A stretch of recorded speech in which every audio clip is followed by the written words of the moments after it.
Good morning, almusal. Sarap. Itlog. Na magsasaka dyan sa Nueva Ecija ang nakinabang dun sa pa-birthday ng ating Pangulo. Kape. 2,500. Mayroon pa, hindi pa kapilang dito sa Dumalo, doon sa Gimba, doon sa Palayan. Kasi from Gimba, nagtungo siya sa Palayan City.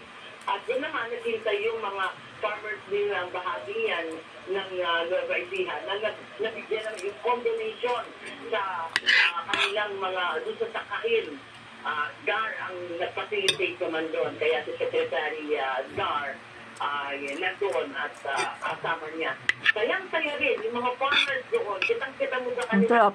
Mukha malaking bagay kasi yung bang malibre ka sa pagbabayad doon sa nabayarin sa, di ba? Alam mo, kasi nakikipatay ko yung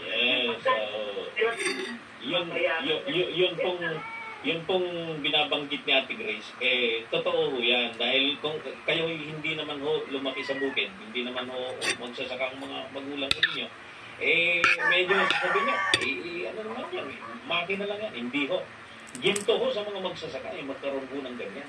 Dahil yan ho, yung pangunahing nagamit ko nila dun sa bago sa preparasyon pa lang hanggang sa mag-amin na sila ng kanilang mga produkto.